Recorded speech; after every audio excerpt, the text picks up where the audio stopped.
Welcome to ई गुरुकुलम। ई गुरुकुलम लेके आया आपके लिए एनसीईआरटी सीरीज़। एनसीईआरटी सीरीज़ में हम लोग सबसे पहले ज्योग्राफी शुरू करने वाले हैं और आज ज्योग्राफी का क्लास 6 का चैप्टर 1 देखने वाले हैं। क्लास 6 के चैप्टर 1 का नाम है the earth in the solar system. सबसे पहले मैं आपसे एक रिक्वेस्ट करना चाहता हूँ कि ई गुरुकुलम जो नया चैनल है और आप जानते हैं कि यूट्यूब पर कोई भी चैनल चलाने के लिए 1000 सब्सक्राइबर्स चाहिए होते हैं।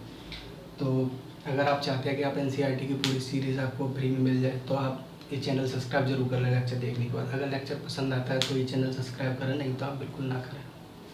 तो चलिए आज शुरू करते हैं एनसीईआरटी की सीरीज ज्योग्राफी से।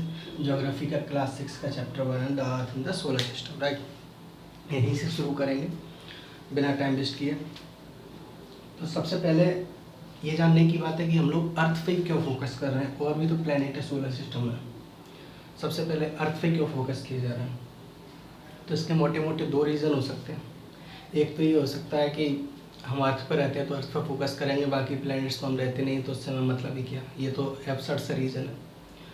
और दूसरा रीज़न ये हो सकता है कि अर्थ एक ओनली ऐसा प्लैनेट है जो लाइफ सपोर्ट करता है। राइट, और भी प्लैनेट हो सकता है लाइफ सपोर्ट करते हो, लेकिन अभी तक ऐसा रिसर्च नहीं हुआ है तो कंफर्म तो नहीं बोला जा सकता। तो earth is the only planet to support life. So this is the only reason we are focused more on the earth in solar system. Right, तो सबसे पहले जब सोलर सिस्टम शुरू करने वाले हैं तो थोड़ी सी कुछ टर्म्स हैं, उन टर्म्स के बारे में जैसे आज हम पहले ओवरव्यू ले लेते हैं कौन कौन से टर्म्स के बारे में जानकारी लेंगे आज। तो ये ओवरव्यू के लिए बोलूँगा आज हम क्या क्या सीखने वाले हैं। ये चैप्टर पढ़ने के बाद हम क्या क्या आंसर देने के लिए तैयार हो जाएंगे। पहली चीज़ आज हम जानेंगे सेलेस्टियल बॉडीज़ क्या होती हैं।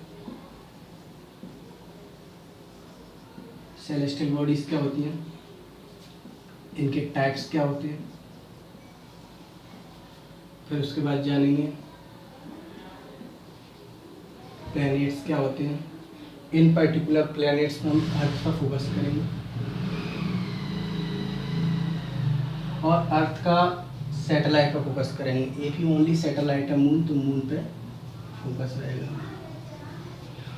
उसके अलावा प्लैनेट्स के अलावा सोलर सिस्टम में काफ़ी सारी चीज़ें और भी पाई जाती हैं, उन चीज़ों पर फोकस करेंगे। जैसे अपना हो गया एस्टेरॉइड, मीटियोरॉइड्स या मीटियोर्स। गैलेक्सी के बारे में थोड़ा सा जानेंगे, गैलेक्सी के बारे में जानेंगे।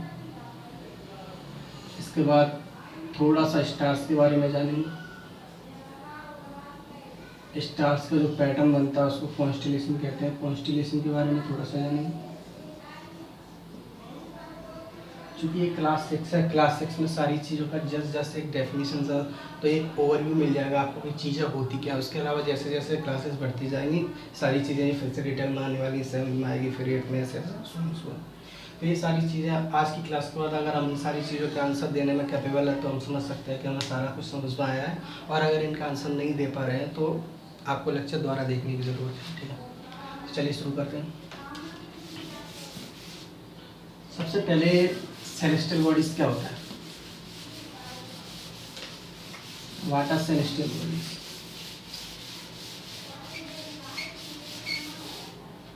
सेलेस्टियल बॉडीज़ क्या होता है, तो कोई भी ऐसी चीज़ जो स्काई में शाइन करती है या चमकती है उसको सेलेस्टियल बॉडीज़ कहते हैं। Right, anything that shines in the sky are called celestial bodies.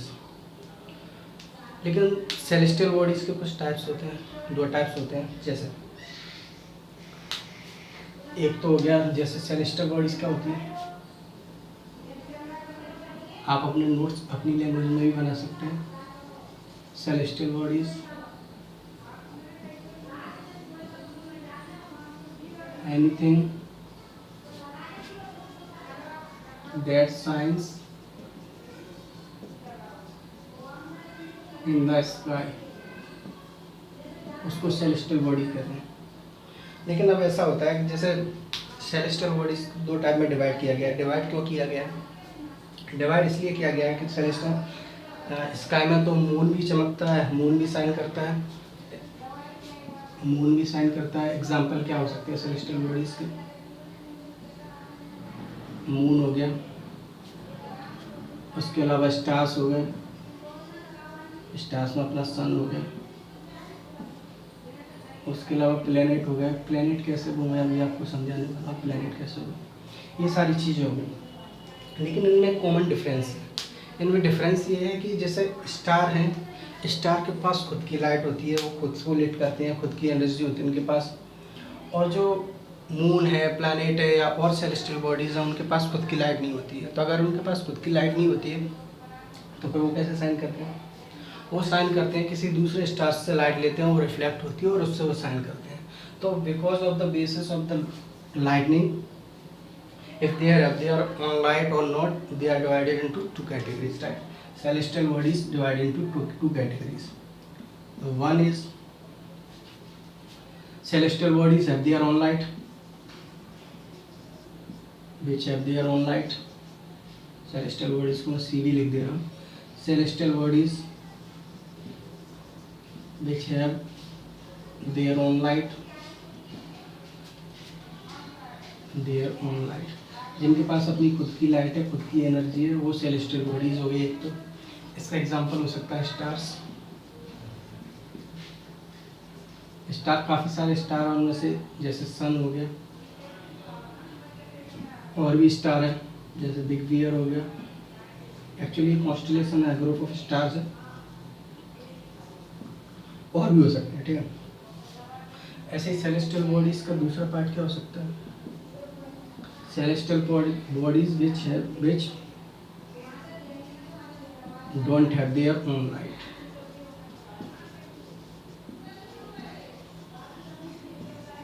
ऐसी सेलेस्टियल बॉडीज जिनके पास खुद की लाइट नहीं है और वो अपने साइनिंग के लिए किसी दूसरे पे डिपेंड करते हो, तो वो सेलेस्टियल बॉडीज हो गई दूसरे टाइप की। इसका एग्जांपल क्या हो सकता है? इसका एग्जांपल हो गया मून हो गया। मून एक सैटेलाइट है, और भी सैटेलाइट्स हो सकते हैं। मून हो गया, सैटेलाइट हो गया, इसके अलावा प्लैनेट्स हो गए। अब मैं आपको समझाता हूँ प्लैनेट्स कैटेगरी में सेलेस्टियल बॉडीज की में कैसे आते हैं।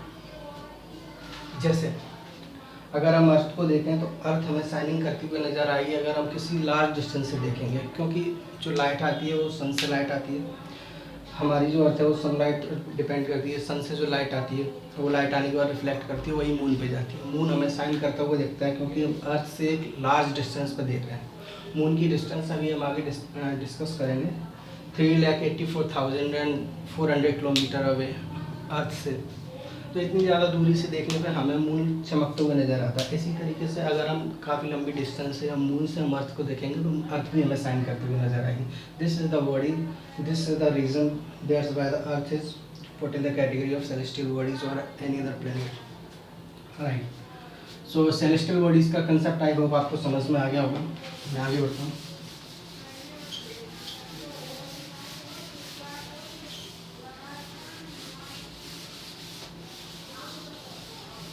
अब मैं आपको धीरे धीरे सोलर सिस्टम के अंदर आपको एंटर कराना चाहूँगा। तो उसके लिए सबसे पहले स्टार्स के बारे में जान लेते हैं। जैसे हम रात में देखते हैं, रात में काफ़ी सारे स्टार्स दिखते हैं स्काई में। काफ़ी सारे छोटे होते हैं, कुछ बड़े दिखते हैं, या अपना सन हो गया, सन तो काफ़ी पास में दिखता है। इनके पास अपनी खुद की एनर्जी होती है। उसके अलावा कुछ टिमटिमाते हैं, कुछ नहीं टिमटिमाते हैं। तो ये सब जो जितनी भी चीज़ें वो स्टार होती है। इसका रीज़न क्या है?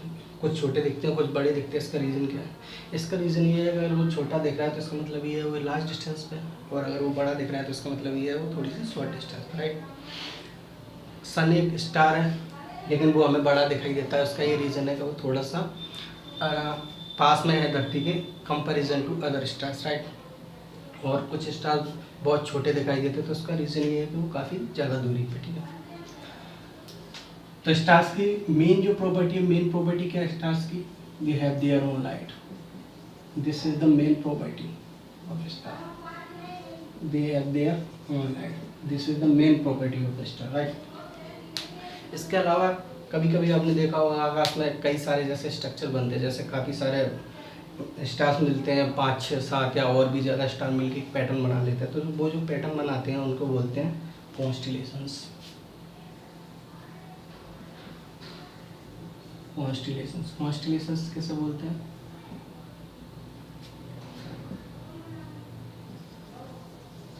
When a number of stars combines to form a pattern,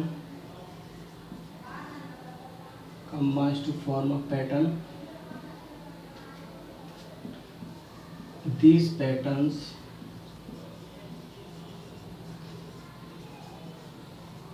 are called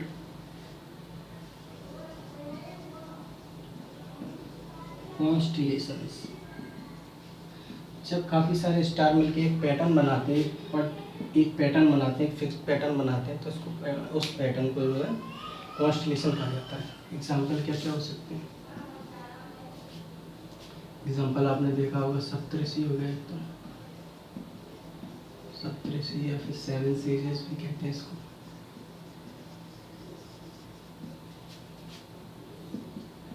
big beer हो गया, सप्तऋषि हो गया, बिग बियर हो गया। इसके अलावा और भी हो सकते हैं, काफ़ी सारे पैटर्न हैं। जैसे और मैं याद करूँ तो आर्सा मेजर हो गया, आर्सा मेजर ETC, काफ़ी सारे पैटर्न हो सकते हैं। ठीक है, तो जो पैटर्न होते हैं उनको हम लोग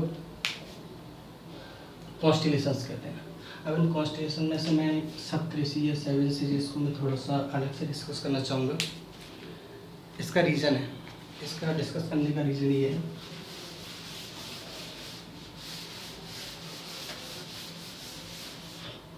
पुराने टाइम में, एंशियंट टाइम में, जब कंपास का इन्वेंशन नहीं हुआ था, डायरेक्शन देखने के लिए हम लोग सप्तऋषि जो कॉन्स्टिलेशन है उसका यूज़ करते थे। इसलिए मैं इसको अलग से डिस्कस करना चाहता हूँ। ये आपने देखा होगा कि आसमान में कभी क्या रोज ही देखोगे, आपको आसानी से दिख जाएगा एक ये इस तरीके का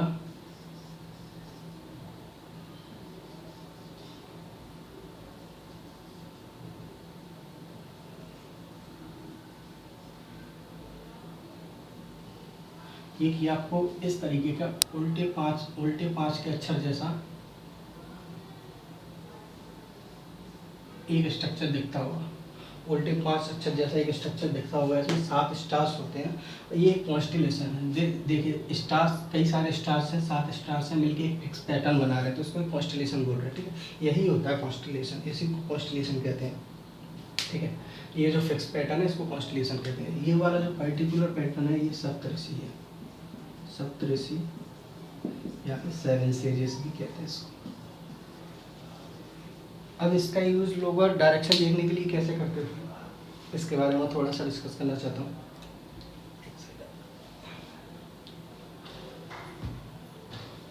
जब पुराने टाइम में कंपास का इन्वेंशन नहीं हुआ था तो लोग क्या करते थे, जैसे एक ऑब्जर्वर यहाँ खड़ा हुआ है, कोई इंसान है यहाँ से देख रहा है, कोई इंसान है यहाँ से देख रहा है, यहाँ से वो देख रहा है, यहाँ से आपके यहाँ से देख रहा है, वो देखेगा ये दो स्टार से जाती हुई लाइन जिस स्टार पे जाके मिलती है आगे, वो जो स्टार होता है उसको नॉर्थ स्टार कहते हैं। इन पर्टिकुलर इस स्टार को नॉर्थ स्टार कहते हैं। तो इससे हमें क्या पता चलता था, इससे हमें पोल स्टार भी बोलते हैं, लेकिन पोल स्टार मैं पर्टिकुलरली इसलिए नहीं बोल रहा क्योंकि साउथ स्टार भी पोल स्टार के अंडर में आता है, इसलिए मैं इसको नॉर्थ स्टार बोल रहा हूँ। ठीक है, तो इसको नॉर्थ स्टार बोलते हैं। तो जैसे ही वो देखते थे कि ये जो लाइन है यहाँ से जो रेज आ रही है वो इनके पैरेलल जो जाके जिस स्टार को जाके इंटरसेक्ट करेगी वो स्टार होता था नॉर्थ स्टार। ठीक है, तो जो नॉर्थ स्टार होता था उससे हमें पता चल जाता कि जहाँ वो मुँह करके खड़े हुए हैं, जहाँ ये नॉर्थ स्टार है वो नॉर्थ डायरेक्शन शो कर रहा है। ठीक है, अगर नॉर्थ डायरेक्शन शो कर रहा है तो बाकी सारी डायरेक्शन हम निकाल सकते हैं। आप लोग जानते हो ये ईस्ट हो गया, वेस्ट हो गया, नॉर्थ हो गया, साउथ हो गया। जैसे अगर नॉर्थ से हम लोग क्लॉकवाइज चलेंगे तो ईस्ट पहुँच जाएंगे, ईस्ट से क्लॉकवाइज जाएंगे तो south and so on, right. तो इस तरीके से डायरेक्शन फाइंड करने के लिए नॉर्थ स्टार का यूज़ किया जाता था। ठीक है, अब स्टार हो गया। अब स्टार में ये एक स्टार है सन। ठीक है, अब मैं सन के बारे में थोड़ा सा डिस्कस करूँगा। स्टार्स एक्चुअली होते क्या है, स्टार कुछ नहीं होते, stars are nothing but the gaseous bodies. काफ़ी सारी गैसेस से मिलकर बने होते हैं, उनके पास अपनी हीट लाइट होती है, काफ़ी सारे उसमें रिएक्शन भी चलती रहती है, जैसे सन के अंदर न्यूक्लियर फिजन रिएक्शन चलती है। तो स्टार्स क्या है, gaseous bodies. Gaseous bodies have their own light,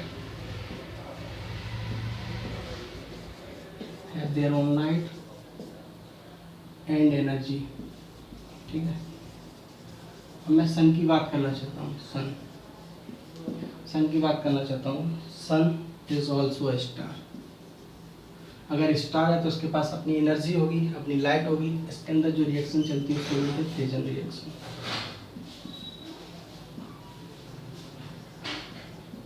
fusion reaction part में डिटेल में जाननी है, लेकिन हाल फिलहाल के लिए जैसे कोई एक मॉलिक्यूल अगर 2 मॉलिक्यूल में डिवाइड हो जाए तो उसका फ्यूजन रिएक्शन कहते हैं। ठीक है, ऐसे ऐसे यूरेनियम के मॉलिक्यूल ब्रेक होते रहते हैं और एनर्जी रिलीज होती रहती है। आप देख सकते हैं कितनी एनर्जी होती है सन के अंदर।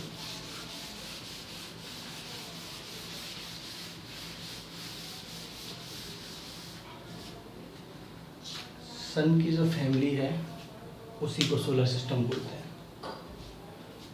सन की जो फैमिली है उसी को सोलर सिस्टम बोलते हैं। सोलर सिस्टम में क्या क्या है?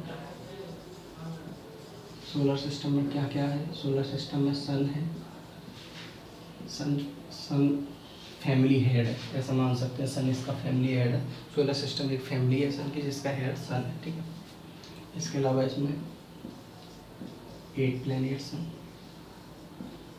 8 प्लैनेट्स के अलावा अदर सेलेस्टियल बॉडीज भी हैं। 8 प्लैनेट्स के अलावा अदर सेलेस्टियल बॉडीज भी हैं। तो अब हम प्लैनेट की ओर चलते। ठीक है,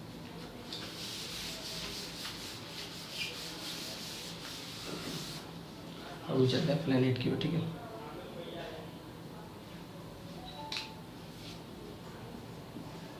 प्लैनेट क्या होते हैं? प्लैनेट होते हैं सम सेलेस्टियल बॉडीज। मैं पहले ही बता चुका, कुछ सेलेस्टियल बॉडीज के पास कुछ लाइट होती है, कुछ के पास नहीं होती। जिनके पास नहीं होती वो प्लैनेट भी इस कैटेगरी में आते हैं। प्लैनेट भी एक इसी टाइप के सेलेस्टियल बॉडी है, इसके पास खुद की लाइट नहीं है। सब celestial bodies which don't have their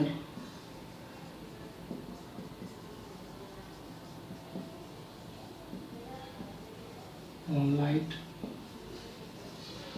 and lit by others। इनके पास खुद कोई लाइट नहीं होती है और दूसरे के द्वारा इनको साइन किया जाता है। दूसरे की हेल्प से ये साइन होते हैं, किसी पर डिपेंड करते हैं साइनिंग के लिए। ठीक है, ऐसे प्लैनेट बोलते हैं। अभी हमारे 8 प्लैनेट हैं। 8 प्लैनेट कौन कौन से? Mercury, Venus, Earth, Mars, Jupiter, Saturn,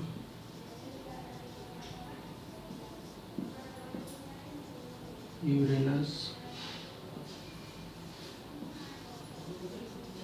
Neptune. Pluto planet नहीं है। क्यों नहीं है वो अभी हम जान लेंगे। प्लूटो प्लैनेट नहीं है। ठीक है, ये 8 प्लैनेट हैं। इनमें से ये जो 3 प्लैनेट हैं इनके आसपास रिंग पाई जाती है। इनके आसपास रिंग पाई जाती है। रिंग कुछ नहीं, गैसियस क्लाउड की एक रिंग है, उनके आसपास पाई जाती है। ठीक है, जो वीनस है इसको अर्थ ट्विन कहा जाता है। अर्थ ट्विन, अर्थ की जुड़वा इसलिए कहा जाता है इसको। इसका रीज़न ये है कि इसका जो स्ट्रक्चर है, इसका शेप है, वो लगभग अर्थ के जैसा है। ठीक है, इसलिए इसको बोला जाता है। अब ये जान लेते हैं कि प्लूटो आज की डेट में प्लैनेट क्यों नहीं है।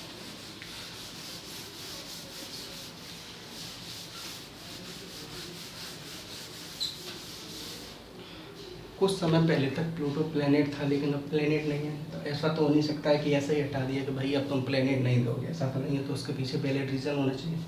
तो वैलिड रीज़न क्या है कि रिसर्चर्स ने अब प्लूटो को प्लैनेट नहीं, ड्वार्फ प्लैनेट बना दिया। प्लूटो ड्वार्फ प्लैनेट है। प्लूटो क्या है? प्लैनेट नहीं है, अब ड्वार्फ प्लेनेट है। रीज़न उन्होंने ये दिया कि जैसे अगर कोई भी चीज़ तो उसको प्लेनेट होने के लिए कुछ कंडीशंस है जो फुलफिल होनी चाहिए। तो वो क्या क्या कंडीशंस है वो हम एक एक करके देख लेते हैं। Conditions to be a planet, this is the most important part of this lecture, right. Planet होने के लिए कंडीशन क्या क्या चाहिए? एक कंडीशन तो ये होना चाहिए कि वो सन के अराउंड में राउंड करे, सन के अराउंड में रिवॉल्व करे, सन के अराउंड में चक्कर काट रहा हो।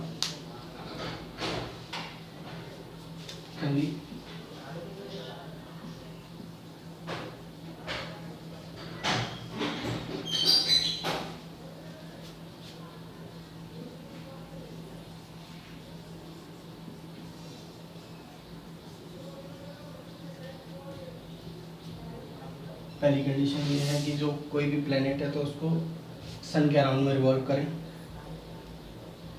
दूसरी कंडीशन ये है कि उसका खुद का ग्रेविटेशनल फोर्स इतना ज़्यादा होना चाहिए कि वो अपने शेप को रिजिडली स्ट्रॉन्ग कर पाए। ऐसा ना हो कि उसका गोल शेप है, इधर से सन का ग्रेविटेशनल पुल ज़्यादा लगा और उसका शेप बदल के कुछ ऐसा हो गया, सन ने अपनी तरफ खींच लिया, तो उसका शेप नहीं खराब होना चाहिए। तो उसका अपना शेप रिजिड मेंटेन कर पाए इतना उसका खुद का ग्रेविटेशनल पुल होना चाहिए।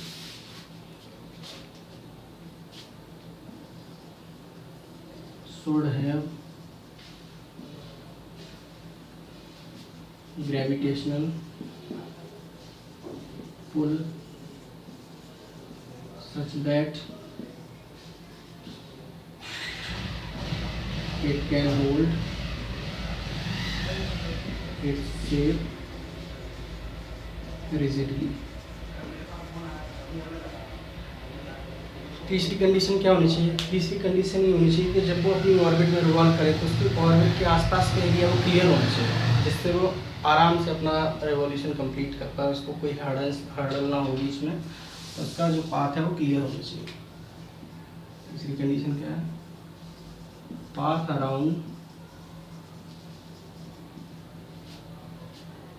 Its orbit should be clear. उसके ऑर्बिट के आसपास का जो एरिया है वो क्लियर होना चाहिए, जिससे area around its orbit should be clear, जिससे उसको रिवॉल्यूशन करने में कोई प्रॉब्लम ना आए। ठीक है, यही कंडीशन थी जिसको प्लूटो फुलफिल नहीं कर पा रहा था। Pluto doesn't fulfil this condition.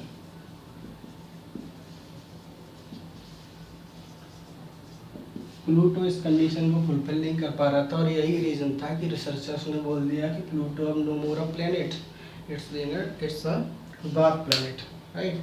So you should keep remember these conditions because it's the most important part of this lecture, right? So अब planets हम in particular अर्थ के बारे में स्टडी करते हैं।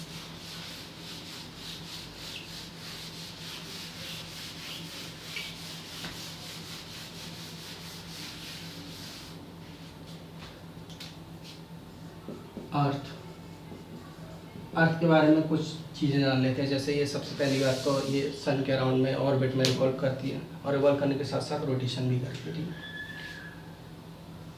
है, रिवॉल्यूशन अराउंड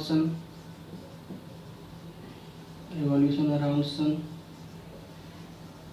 कितना टाइम लेती है? 365 days and 6 hours, इतना टाइम लेती है। ठीक है, आप अगर नोटिस करें तो यहाँ से एक रीज़न बनता है, उसी की वजह से जो लीप ईयर होती है उसमें 366 डेज होते हैं, क्योंकि लीप ईयर 4 साल के बाद आती है। आप देखेंगे 4 साल में 6 घंटे 4 साल बढ़ेंगे तो कितना हो जाएगा? एक 365 डेज में 6 घंटे 4 साल बढ़ेंगे तो 24 घंटे हो गए। 6 चौक 24 घंटे, 24 घंटे में एक दिन पूरा जुड़ जाता है। 24 घंटे का एक दिन होता है तो 365 का 360 डेज हो जाता है लीप ईयर। ये हम आगे डिस्कस करेंगे जब लेटीट्यूड लॉन्गिट्यूड पढ़ेंगे। This is the just basic information, right. और जो अपना रोटेशन है, रोटेशन कंप्लीट करती है रोटेशन ऑन इट्स एक्सिस, ये जो कंप्लीट करती है वो करती है 24 आवर अप्रॉक्स, एग्जैक्टली नहीं एग्जैक्टली 30 घंटे 56 मिनट कुछ लगा करती है। रोटेशन क्या होता है? रोटेशन ये होता है जैसे ये सन है तो ये अर्थ है जो इसके अराउंड ऐसे घूम रही है, ऐसे घूम रही है। और रोटेशन क्या, और रिवॉल्यूशन क्या, ये रिवॉल्यूशन हो गया, अर्थ ऐसे घूम रही है सन के अराउंड। और रोटेशन क्या होता है जैसे ये सन है, ये अर्थ है, तो ये ऐसे जाएगी तो ये रिवॉल्यूशन हो गया, ये अपनी एक्सेस पे ऐसे खुद भी घूम रही है और आगे भी बढ़ रही है। तो ये वाला जो मोशन है इसको रोटेशन कहते हैं, ठीक है। तो ये जो रोटेशन करती है वो 24 घंटे में एक बार करती है। यही रीज़न है दिन और रात होने का, ये भी आगे हम डिस्कस करेंगे। तीसरा, थर्ड नियरेस्ट प्लैनेट है अर्थ, थर्ड नियरेस्ट प्लैनेट टू सन। मैंने जो प्लैनेट लिखे थे अभी वो डिस्टेंस के ऑर्डर में लिखे थे, सबसे पास है मरकरी, फिर वीनस, फिर अर्थ, फिर Mars, Jupiter, Saturn, Uranus, Neptune and so on, right. Planet अब प्लैनेट, प्लूटो प्लैनेट नहीं है, याद रखना इस बात को। फिफ्थ लार्जेस्ट प्लैनेट, पांचवा बड़ा प्लैनेट है, ठीक है। उसके अलावा इसको ब्लू प्लैनेट कहा जाता है। ब्लू प्लैनेट कहने का रीज़न क्या है? ब्लू प्लैनेट कहने का रीज़न ये है कि जो अर्थ है उसका 2/3 पार्ट जो है, 2/3 पार्ट पानी से घिरा हुआ है, 2/3 part occupies with water, right. तो अगर हम ऊपर से देखेंगे, स्पेस से देखेंगे या मून से देखेंगे तो अर्थ हमें दिखेगी वो पूरी की पूरी ब्लूस दिखेगी because of water presence, right. अगला जो इसका शेप है जियोइड शेप है। जियोइड शेप कैसे बोलते हैं? राउंड शेप नहीं है, राउंड शेप में जैसे ये राउंड शेप हो गया, लेकिन ये पर्टिकुलर राउंड नहीं है, फिक्स राउंड नहीं है। ये जो पोल्स है ना, पोल्स पर थोड़ी सी फ्लैटेंड है, इस तरीके से पोल्स पर थोड़ी सी फ्लैट है, तो वो जो शेप होता है उसको जियोइड शेप बोलते हैं। एक्चुअली जियोइड शेप अर्थ के शेप को ही दिया गया। अगर कोई भी शेप ऐसा है जो पूरा राउंड है और पोल्स पे, अपोजिट पोल्स पे थोड़ा सा फ्लैट है तो उसको जियोइड शेप बोलते हैं। अगली इसका फीचर क्या हो सकता है? अगला इसका फीचर हो सकता है कि only planet to support life.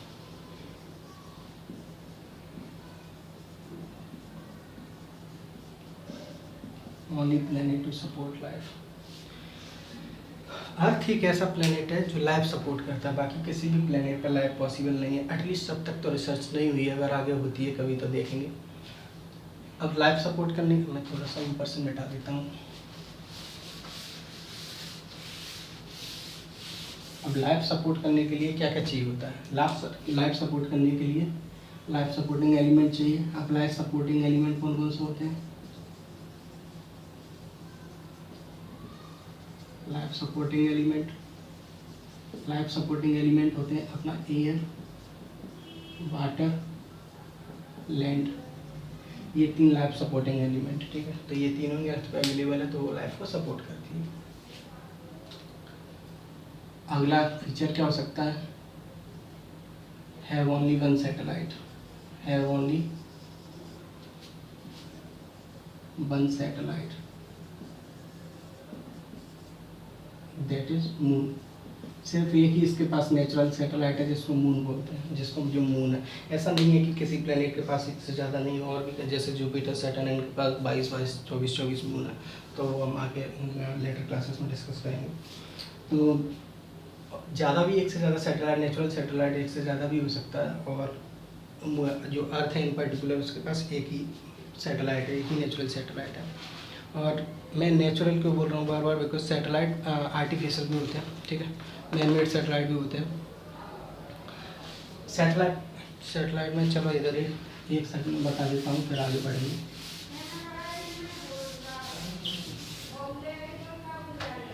Satellite क्या होता है?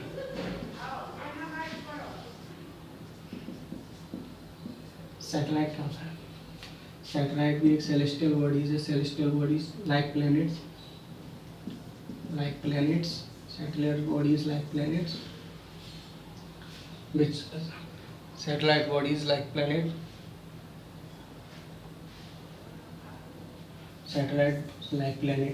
satellite planet के तो खुद ही रिवॉल्व करते हैं, जैसा मून रिवॉल्व करता है। celestial bodies that revolve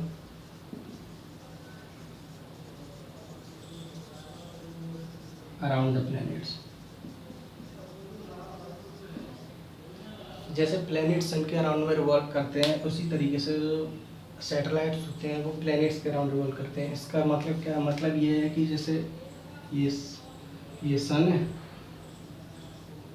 अर्थ सन के अराउंड रिवॉल्व कर रही है, ये अर्थ हो गई, और ये मून हो गया सैटेलाइट, मून अर्थ के अराउंड रिवॉल्व कर रहा है। मतलब जो प्लैनेट है वो सन के अराउंड रिवॉल्व करेगा और जो सैटेलाइट है वो प्लैनेट के अराउंड रिवॉल्व करेगा। अब ये दो तरीके से बताया मैंने, एक नेचुरल और ये ह्यूमन मेड। ह्यूमन मेड को क्या किया जाता है, प्लेनेट के आसपास के ऑर्बिट में छोड़ दिया जाता है, वो राउंड करता है, कम्युनिकेशन गैदर करता है, इन्फॉर्मेशन गैदर करता है, और नीचे हमें इन्फॉर्मेशन मिल जाती है। जैसे काफ़ी सारे हैं, जैसे इंसेट हो गया, उसके अलावा एजुकेशन के लिए एजुसेट हो गया, ये काफ़ी और भी है, काफ़ी सारे सैटेलाइट्स हैं। आगे लेटर क्लासेस में जो हम सैटेलाइट्स पर्टिकुलर डिस्कस करेंगे तब आगे इस पर जान लेंगे। ये सैटेलाइट्स के बारे में जान लिया। अब हम पर्टिकुलरली अर्थ का जो सैटेलाइट है, ओनली सैटेलाइट, उसके बारे में डिस्कस करेंगे, दैट इज मून।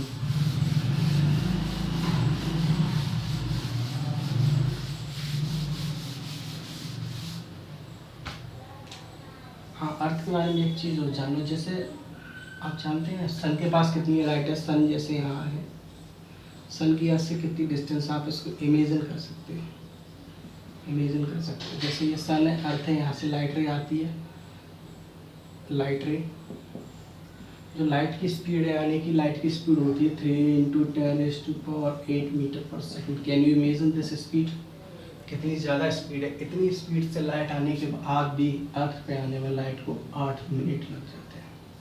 सोच सकते हो कितनी डिस्टेंस है, 8 मिनट लग जाता है अर्थ पे आने में। आप यहाँ से डिस्टेंस निकाल सकते हो मीटर पर सेकंड को। जैसे 8 को अगर मैं सेकंड में चेंज कर दूँ तो 8 × 60 हो गया, 6 × 48, 480।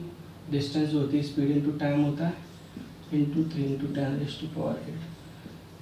This much distance is between the earth and the sun, right. तो आप ऐसा इमेजिन कर सकते हैं कि इतनी ज़्यादा स्पीड से आने के बाद भी लाइट 8 मिनट के बाद आती है। सोचिए कितनी ज़्यादा डिस्टेंस है, ठीक है। अब इन पर्टिकुलर मून के बारे में डिस्कस कर लेते हैं। Moon only satellite of earth, only natural, only natural satellite of earth, ठीक है। साइज के बारे में बात कर लेते हैं। तो डायमीटर, डायमीटर जैसे कोई भी राउंड चीज़ है तो उसका जो साइज है वो डायमीटर में नापा जाता है। डायमीटर 1/4 ऑफ अर्थ, अर्थ के 1/4। जैसे जो धरती का साइज है उससे एक धरती में 4 गुना सकते थे, उससे 1/4 साइज है। तीसरा डिस्टेंस फ्रॉम अर्थ,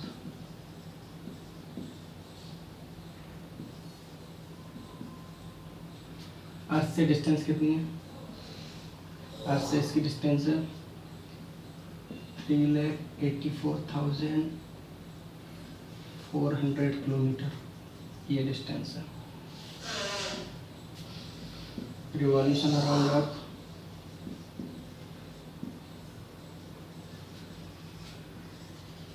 धरती का एक चक्कर काटने में कितना टाइम लेता है, लगभग 27 दिन, अप्रॉक्सिमेटली 7 डेज। इसके रोटेशन का भी टाइम सेम है, रोटेशन अराउंड अर्थ 27 डेज, ठीक है। इसके अलावा फर्स्ट मैन टू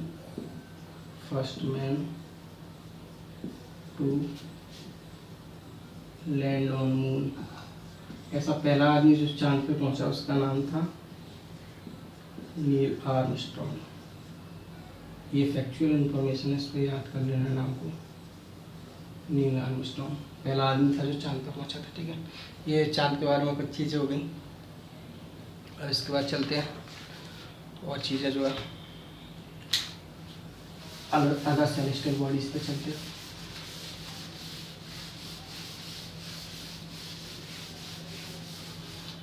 जैसे मैंने आपको बताया था कि ये सन हो गया, ये सन हो गया, ये मरकरी की ऑर्बिट हो गई, मरकरी, ये वीनस हो गया, ये अर्थ हो गया, मार्स,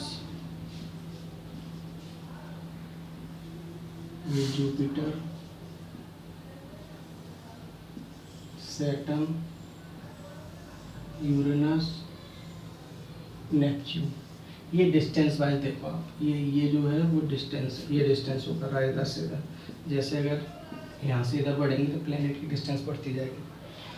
अब जैसे स्पेस में और भी चीज़ें पाई जाती हैं, प्लैनेट्स के अलावा, सैटेलाइट्स के अलावा और भी चीज़ें पाई जाती हैं, जैसे सेलेस्टियल बॉडीज़ होती हैं। कोई भी सेलेस्टियल बॉडीज़ तो जो स्पेस में है वो सेलेस्टियल बॉडीज़ है, किसी और के उससे चमकेगी या तो अपने से चमकेगी। तो जो गैसियस क्लाउड होता है, तो अगर जो स्पेस में जैसे वेस्ट होता है, जैसे अपने यहाँ वेस्ट होता है, ऐसे स्पेस में जो वेस्ट होता है वो क्या होता है, गैसियस क्लाउड होते हैं या फिर कुछ रॉक्स के पार्ट होते हैं। तो उनका क्या एक बेल टाइप बन जाता है। जो स्पेस वेस्ट होता है, पहले इसको ध्यान दें, मैं उसको एक वाला बोलूँगा, जो स्पेस वेस्ट होता है उसको डेब्रिस कहते हैं, डेब्रिस। ठीक है, गैसेस क्लाउड हो गया, रॉक्स पार्टिकल्स हो गए, उनको डेब्रिस बोलते हैं। ठीक, तो ये जो डेब्रिस है ना, तो इसका एक पूरा बेल्ट बन जाता है। तो जो बेल्ट मार्स और जुपिटर के बीच में बनता है, मार्स और जुपिटर के बीच में बनता है, उसको एस्टेरॉयड बोलते हैं, एस्टेरॉयड्स। तो asteroids are nothing but the debris found between the orbits of Mars and Jupiter are called asteroids, right? Asteroids. What are asteroids? Asteroids are nothing but the debris well found between the orbits of Mars and Jupiter are called asteroids. Mars और Jupiter के बीच में मिलेगा उसी को asteroid बोलेंगे, बाकी किसी को एस्टेरॉयड नहीं बोलेंगे। इसी तरीके से ये एस्टेरॉयड को हमने डिफाइन कर लिया। उसी तरीके से मीटियोरॉइड्स होता है, मीटियोरॉइड्स को भी डिफाइन कर लेते हैं। एस्टेरॉयड का मैं एक बार लिख देता हूँ, asteroids belts of debris, debris यानी space based, belt of debris found between the belts of Mars and Jupiter, found between the belts of Mars and Jupiter, found between the orbits of Mars and Jupiter are called asteroids. उनको asteroid बुलाते हैं। अगला जो celestial body है पढ़ने के लिए उसको बोलते हैं मीटियोरॉइड्स, मीटियोरॉइड्स। ये क्या होता है, जैसे स्पेस से कोई एक रॉक पार्टिकल गिर रहा है, स्पेस से कोई एक रॉक का टुकड़ा गिर रहा है नीचे, तो नीचे जैसे जैसे रॉक पार्टिकल नीचे आएगा तो उस पर एयर का फ्रिक्शन ऊपर की तरफ काम करेगा, और फ्रिक्शन की वजह से वो रगड़ खाएगा, वो जल जाएगा, रगड़ खाएगा और जल जाएगा। जैसे कोई भी दो चीज़ हम रगड़ते हैं आपस में तो फायर प्रोड्यूस होती है। इसी तरीके से जब एस्टेरॉयड नीचे आएगा तो एयर का फ्रिक्शन, सिंस डिस्टेंस बहुत ज़्यादा है तो एयर फ्रिक्शन को कंसीडर करना ही पड़ेगा। तो एयर फ्रिक्शन की वजह से जो जल जाएगा वो, तो जो ऐसे जो चीज़ें होती है जो नीचे आते हैं, रॉक पार्टिकल कुछ स्पेस का जो नीचे आता है या स्पेस बेस्ड जो नीचे आता है और रास्ते में एयर फ्रिक्शन की वजह से जल जाता है, उसको मीटियोरॉइड्स कहते हैं। और ऐसा नहीं कि सारे जल जाते, कुछ नीचे पहुंच जाते, जो नीचे पहुंच जाते, नीचे जाते ज़मीन पे गिरते तो बहुत बड़ा खड्डा टाइप कर देते, तो उनको बोलते हैं मीटियोरॉइड्स, राइट। और इन्हीं में से जब ये जल जाते हैं तो इनमें क्या है, जैसे जलेंगे तो पीछे एक आग की पूंछ जैसी शाइनिंग टेल दिखाई देगी, तो जो चमकती है पूंछ जैसी चमकती है, तो शाइनिंग टेल है, कोई भी चीज़ ऊपर से नीचे आ रही है उसमें आग लगे तो पूंछ जैसी दिखेगी, तो इसमें पूंछ जैसी दिखती है तो उसको बोलते हैं मीटियोर, उसको मीटियोर बोलते हैं। ठीक है, तो इसको मीटियोरॉइड को अगर मैं डिफाइन करूँ तो कैसे करूँगा, small pieces of rocks, small pieces of rocks move around the sun,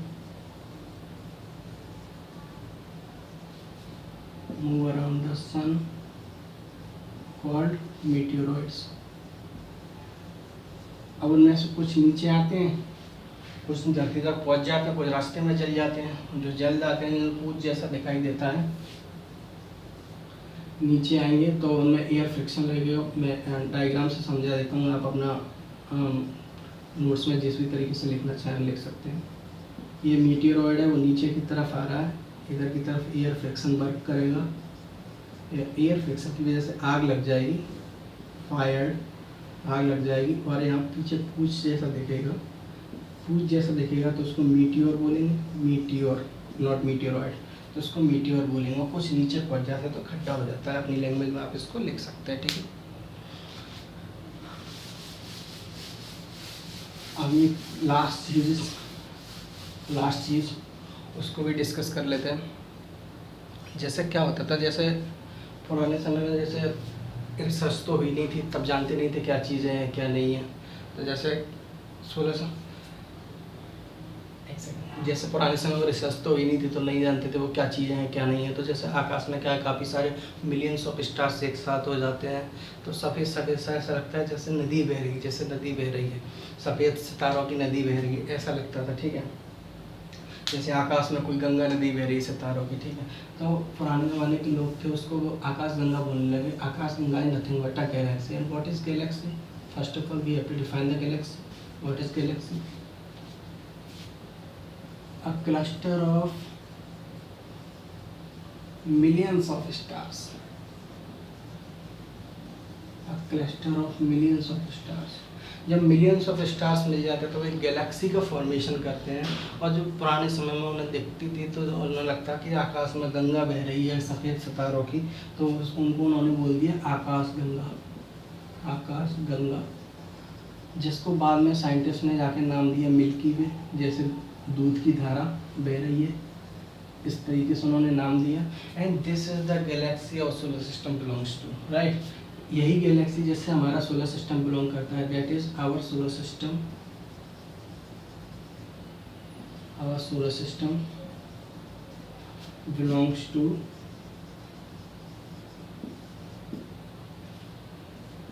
this galaxy, ठीक है। ऐसा बिल्कुल भी नहीं है कि सिर्फ एक ही गैलेक्सी, ऐसे मिलियंस ऑफ गैलेक्सीज हैं, मिलियंस ऑफ स्टार्स मिलने से एक गैलेक्सी बनती है, और ऐसे मिलियंस ऑफ गैलेक्सीज हैं, राइट। और जब मिलियंस ऑफ गैलेक्सीज मिलती है तो यूनिवर्स होता है। Millions of galaxies combines to form universe. जब मिलियंस ऑफ स्टार्स मिलते हैं तो एक गैलेक्सी बनती है, और जब मिलियंस ऑफ गैलेक्सीज मिलती हैं तो पूरा यूनिवर्स बनता है, ठीक है। अब अगर मैं इसको डायग्रामेटिकली मैं समझाना चाहूँगा आपको कि कौन सी चीज़ किसको अपने अंदर इंक्लूड कर रही है, तो ऐसा समझ सकते हैं। हमारी जो अर्थ है वो सोलर सिस्टम का पार्ट है। सोलर सिस्टम में और भी चीज़ें जैसे सन हो गया और प्लेनेट हो गए, और जो सोलर सिस्टम है वो मिल्की वे या आकाशगंगा का पार्ट है। मिल्की वे या आकाशगंगा गैलेक्सी का पार्ट है, और जो मिल्की वे या गैलेक्सी है, मिल्की वे गैलेक्सी है वो यूनिवर्स का पार्ट है। क्योंकि हमने बताया millions of stars combines to form a galaxy and a millions of galaxy combines to form a universe. So this is the complete chapter। ये क्लास 6 का चैप्टर 1 आज कंप्लीट हुआ है। आई होप आपको समझ में आ गया होगा। तो रिकैप कर लेते हैं आज हमने क्या क्या पढ़ा। सबसे पहले जो हमने पढ़ी चीज़ सेलेस्टियल बॉडीज़। सेलेस्टियल बॉडीज़ के बाद हमने पढ़े थे ये कितने टाइप की होती हैं, इनके टाइप पढ़े थे। फिर उसके बाद हमने सोलर सिस्टम पढ़ा। सोलर सिस्टम में सन, प्लैनेट, प्लैनेट में इन पर्टिकुलर अर्थ को देखा। उसके बाद सैटेलाइट्स, सैटेलाइट्स में इन पर्टिकुलर मून को देखा, ठीक है। उसके बाद हमने पढ़े एस्टेरॉयड, मीटियोरॉयड, गैलेक्सी, यूनिवर्स।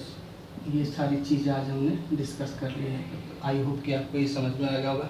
अगर लेक्चर पसंद आया तो चैनल को सब्सक्राइब कर लें। नया चैनल है, 1000 सब्सक्राइबर्स की बहुत ज़्यादा ज़रूरत होती है चैनल को चलाने के लिए।